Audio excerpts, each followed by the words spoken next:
बिस्मिल्लाहिर्रहमानिर्रहीम, अस्सलाम वालेकुम। आप अंदाजा करें कि दुनिया में मुज़ाकरात की बात हो रही है और ये ज़रा मनाजिर देखिए जो आपकी स्क्रीन पर हैं। ये ईरान की जानिब से मिज़ाइल लॉन्च किए गए हैं और ये मिज़ाइल सीधा कुवैत में अमेरिका के फौजी अड्डों पर जाकर हिट हुए हैं। नुकसान कितना हुआ है ये अभी तक नहीं पता चल सका। आने वाले वक्त में, क्योंकि डेवलपिंग स्टोरी है, लेकिन सूरत हाल ये है कि कुवैत में इस वक्त हंगामी बेसिस पर तमाम लोगों को मोबाइल फोन्स पर मैसेजेस आना शुरू हो गए हैं कि तमाम लोग महफूज जगहों पर पहुंच जाएं, खिड़कियां दरवाजे बंद कर लें और ख़ास तौर पर खिड़कियों और दरवाज़ों से आप लोग दूर रहें। ये इस वक्त सिविल डिफेंस की जानिब से, यानी मिनिस्ट्री ऑफ इंटीरियर की जानिब से लोगों को मैसेज गए। अब हुआ क्या है कि अचानक, यह आप फिजा पर देख सकते हैं, सिनेरियो ये बना है कि अमेरिका ने सबसे पहले ईरान पर किया है अटैक। और ये जो अटैक किया है ईरान पर, असल में इन्होंने टेलीकम्युनिकेशन टावर था सिरिक आइलैंड पर ईरान में, वहां पर ईरान पर किया है अटैक। फिर इनके मिलिट्री साइट्स पर अटैक किया है। जैसे ही उन्होंने अटैक किया है उसके बाद इन लोगों ने 1 घंटे के अंदर अंदर कुवैत पर अमेरिका के फौजी अड्डों पर अटैक शुरू कर दिया है। और इस वक्त सूरत हाल ये है कि अब ये कोई प्रॉक्सी लेवल का मामला नहीं है, डायरेक्ट एक दूसरे पर अटैक हो रहे हैं। उसके अलावा ईरान के हवाले से तो चीज़ें आप समझ लें, अमेरिका ने जो हेलफायर मिसाइल हैं वो भी मारे हैं, यानी गल्फ ऑफ ओमान में शिप्स पर हेलफायर मिसाइल मारे हैं। और साथ उन्होंने कहा है कि जी हमने बेसिकली ये जो अटैक किया है ये सेल्फ डिफेंस में किया है। ईरान के वो कहते हैं रेडार पर हमने अटैक किया है, ड्रोन साइट्स पर अटैक किया है, और इसके अलावा हमने गोरख और किशम, यानी ये 2 जगहों पर इन्होंने अटैक किया। अब यहां से आप अंदाजा कर लें कि जैसे ये सूरत हाल हुई है, तेल की कीमतें ऊपर जाना शुरू की। एक्सपेक्टेड ये था कि तेल की कीमतें नीचे जाएंगी। उसकी रीजन क्या है? तेल की कीमतें नीचे जाने का मतलब ये था कि ये वीकेंड के ऊपर सारी मुज़ाकरात की डील फाइनल, ये नहीं होना था मुज़ाकरात का मामला, सवाल ही पैदा नहीं होता। अब अटैक शुरू हो गए हैं और ये कुवैत से अब इसकी शुरुआत हुई है और ईरान तैयार बैठा हुआ था, वो अटैक करने के लिए तैयार है, उन्होंने अटैक शुरू कर दिया है। अब तेल की कीमतें ऊपर जाना शुरू हो गई हैं और ये वो सिनेरियो है कि आज आप अंदाजा कर लें कि साउथ कोरिया ने अपनी जो ट्रेडिंग है वो ही सस्पेंड कर दी है, कि उनकी तकरीबन आप समझ लें 5% के करीब जो सूरत हाल है वो मार्केट बदल रही है। यानी इतनी अनसर्टेनिटी है, इतनी ज़्यादा है कि एशिया के अंदर मार्केट कोलैप्स होना शुरू हो गई है। क्योंकि जब ये जंग का मामला शुरू हुआ तो ये सूरत हाल हुई। उसके बाद जितनी फ्लाइट्स हैं अब वो कुवैत इंटरनेशनल एयरपोर्ट से डाइवर्ट होना शुरू हो गए हैं क्योंकि ईरान के मिसाइल आ गए। तो अब आप यहाँ से अंदाज़ा कर लें कि इस वक्त की सूरत हाल कितनी ख़तरनाक है कि दुनिया में इस वक्त का सबसे बड़ा सिनेरियो ये है कि अमेरिका की जो स्टॉक मार्केट है उसका बबल फटने वाला है। उसकी रीज़न ये है कि जंग शुरू हो गई है और स्टॉक्स बिल्कुल ऊपर जाते जा रहे हैं, आउट ऑफ कंट्रोल हो रहे हैं। यानी ट्रंप ने 2 नंबर तरीके से स्टॉक्स की वैल्यूज ऊपर ले गए और एक तरफ जंग है। ये बेसिकली जो मामला है ये ग्रेट डिप्रेशन की तरफ जा रहा है। 1929 में भी एग्जैक्टली जिस पॉइंट पर स्टॉक का मामला होता था परसेंटेज के हिसाब से, बिल्कुल ग्रेट डिप्रेशन की तरफ मामला जा रहा है। और इस वक्त की मौजूदा सूरत हाल ये है कि पूरी तरह कोलैप्स हो रहा है। जापान ने कह दिया है कि हमारे जो ऑयल रिजर्व हैं वो तारीख के सबसे ज्यादा कम तरीन सतह पर इस वक्त आ चुके हुए हैं।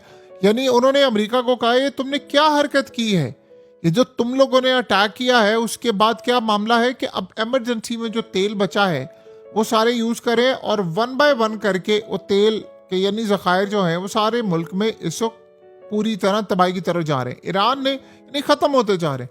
ईरान ने आज मिसाइल मारे हैं, ड्रोन से अटैक किया है और धमाकों की जाहिर सी बात है आवाज़ें सुनी गई है। कतर ने कहा जी हमने इंटरसेप्ट किया, अभी तक ईरान ने इस बारे में नहीं बताया कि इंटरसेप्ट हुआ है नहीं हुआ। लेकिन जो भी मामला है वो इस वक्त सायरन बजना शुरू हो गया, लोगों को अलर्ट्स आना शुरू हो गए। और वो जो ईरान ने अंडरग्राउंड 1000 के करीब रॉकेट्स रखे हुए थे उनको भी उन्होंने एक्टिवेट कर दिया है। ये सिचुएशन इस वक्त चल रही है दुनिया के अंदर। तो आप बताएं कि ऐसी सूरत हाल के अंदर आपको दूर दूर तक अमन नाम की कोई चीज नजर आ रही है? यानी इतना ज्यादा इस वक्त मजाक उड़ा है पूरी दुनिया में कि अमेरिका और ईरान इस वक्त मुकम्मल तौर पर आमने सामने आ चुके हुए हैं। और इस सूरत हाल के अंदर अमेरिका अब कर ये रहा है कि उनकी मिलिट्री साइट पर टारगेट कर रहा है और ये आगे से टारगेट करें। यानी आप अंदाज़ा करें कि डोनाल्ड ट्रंप ने कल जो गुजारिशात अपनी और ये सारी चीज़ें भेजी, उसमें क्या मेन चीज़ शामिल थी? उसमें एक चीज़ ऐड कर लें, उसमें एक चीज़ शामिल थी कि अमेरिका को ये बात कही गई है कि आप लोगों ने यानी बात मानी है नहीं मानी, हम तैयार बैठे हुए लड़ाई के लिए, हमें इस बात की कोई परेशानी नहीं है, हम लड़ने के लिए तैयार बैठे हुए हैं, हमारी उंगलियां ट्रिगर पर है। उन्होंने अटैक शुरू कर दिया है। अब उसके बाद आप जरा देखें कि अगला सिनेरियो क्या हो रहा है। अब डोनाल्ड ट्रंप ने जो गुजारिशात और जो कल शराइत भेजी है वो इतनी टफ थी, इतनी ज्यादा टफ थी कि जिसका कोई तसव्वुर भी नहीं कर सकता। वो इतनी ज्यादा टफ थी सारी शराइत, तो वो शराइत अब आ गई हैं इनके पास। सो अब आप ये अंदाजा कर सकते हैं कि ये सूरत हाल कितनी ज्यादा खराब हो गई है। अमेरिका को ये चैलेंज इस वक्त फेस करना पड़ रहा है, उसके लिए बड़ी तबाही का सामान इस वक्त सामने आ रहा है कि हमें इस पूरे खेल से निकलना कैसे है। इंटरेस्टिंग डेवलपमेंट ये है कि अमेरिका में इस वक्त जो हालात नज़र आ रहे हैं, देखिए फ्रांस ने, मैक्रन ने कॉल की है और उन्होंने गल्फ कंट्रीज के लीडरों से बातचीत की है। वो कह रहे हैं कि इस जंग को बंद करें, उनके पास रिजर्व खत्म हो रहे हैं। आपको पता है फ्रांस में हंगामे भी शुरू हो गए हैं, यानी वहां पर वो हालात इतने ज़्यादा ख़राब हो गए हैं यूरोप के कि वो कह रहे हैं कि अब तेल ना और महंगाई और तमाम चीज़ें ख़त्म हो रही है। अब असल में वो वक्त आ गया है कि जहां पर अमेरिका के खिलाफ जो इत्तेहाद है वो बहुत ज़्यादा स्ट्रांग होने के लिए जा रहा है, इतना ज़्यादा स्ट्रांग होने के लिए जा रहा है कि जिसका तसव्वुर भी नहीं किया जा सकता। आज सिनेरियो सामने आया कि जी ईरान के प्रेसिडेंट ने अपना इस्तीफा पहुंचा दिया है। ये उन लोगों ने खबरें जारी की, अमेरिका और उनके बैक जितने भी चैनल्स थे, उन्होंने कहा जी ईरान के प्रेसिडेंट ने इस्तीफा अपना दे दिया है और कहा है कि चूंकि अब सुप्रीम लीडर और ये तमाम लोग जितने भी हैं उनकी मदाखलत बहुत ज़्यादा, यानी वो जंग करें, कंट्रोल करें, तो मैं रिज़ाइन करूं। ईरान ऑफिशियल से अभी तक कहा है कि ऐसी कोई खबर नहीं है, सब झूठ है।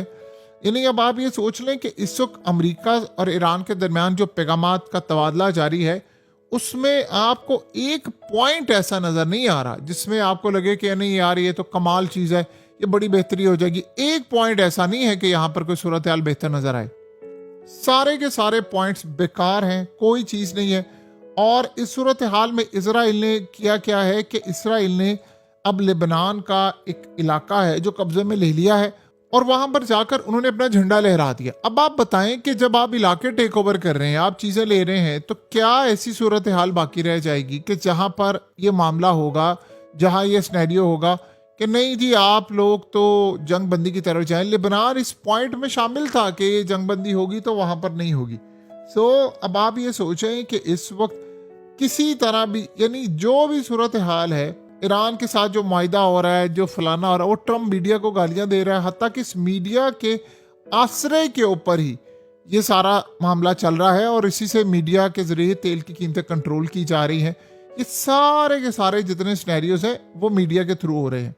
और अगली सूरत हाल ये है कि यानी आप ये सोचें कि अबनाए हरमस के बारे में ईरान ने कहा है कि जी हम किसी दूसरे मुल्क को फैसला करने की इजाज़त नहीं देंगे। यानी अमेरिका कौन होता है या गल्फ कंट्रीज कौन होती है फैसला करने वाली कि हम क्या करेंगे, पानी हमारा है, हमारे इलाकों से जा रहा है।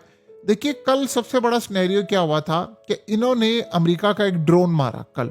आज इन्होंने उनके मिलिट्री साइट्स को टारगेट किया और उसके बाद फिर ईरान के स्पीकर जो है उन्होंने कहा जी अब भरोसा नहीं है हमें अमेरिका के ऊपर। अब आप देख ले चौथा हमला कर दिया इन्होंने, यानी आप मुज़ाकरात चल रहे हैं, उसके बाद 4 हमले चल रहे हैं। उन्होंने कहा कि अभी दुश्मन के बातों पर भरोसा नहीं है, अमेरिका के साथ कोई भी मुआहिदा ठोस नताइज के बगैर नहीं होगा। सो ये बात आप ध्यान में रख लें कि इस सूरत हाल में फ्रांस एक्टिव हो चुका हुआ है। उन्होंने कहा है कि लेबनान में इजराइल की कार्रवाइयों को रोके। मैक्रन ने कहा है कि जी इजराइल की जो कार्रवाइयां हैं उनको आप रोका जाए। सो अब ये जितनी भी तजावीज़ जो नहीं आ रही है, जो सारी सूरत हाल आ रही हैं, टोटली सब कुछ झूठ है। कोई मामला आपको क्लियर होता नजर नहीं आ रहा। यही वो वजह है कि देखें इन्वेस्टर्स ने क्या किया था। इन्वेस्टर्स क्यों पैसा अपना रोके हुए हैं इस वक्त गल्फ कंट्रीज और मिडिल ईस्ट में, वो इसलिए रोके हुए था, उसको पता था कि भाई ये सूरत हाल बेहतरी की तरफ नहीं जा रही, मैं ये पैसा बाहर नहीं निकाल सकता। और यही वजह थी उसको कि ये जंग दोबारा किसी ना किसी वक्त दोबारा छिड़नी है। और ये जंग के असरात जो हैं वो अब आप देख लें, अलर्ट्स जारी हो गए हैं कि आप खिड़कियों से दूर रहें, दरवाज़ों से दूर रहें। और कुवैत में अब ये टारगेट हुआ है क्योंकि ईरान कर ये रहा है कि जैसे ही उनको मालूमात मिलती है 1 घंटे में वो पहले चेक करते हैं कि अटैक किस बेस से हुआ था। यानी वो रियल टाइम इंटेलिजेंस लेते हैं, चाहे वो चाइना से लें किसी और से लें। जैसे उनको पता चलता है जहाज यहाँ से उड़े हैं, यहाँ से अटैक हुआ है, फिर वो उस बेस को टारगेट करते हैं। तो ये काफ़ी ज़्यादा एक परेशान कर देने वाली सूरत हाल है जो इस वक्त नज़र आ रही है। और अमेरिका इस पूरे के पूरे खेल को देख रहा है जिस जानिब, वो काफ़ी ज़्यादा अब तबाही की तरफ ले जाने वाला मामला है।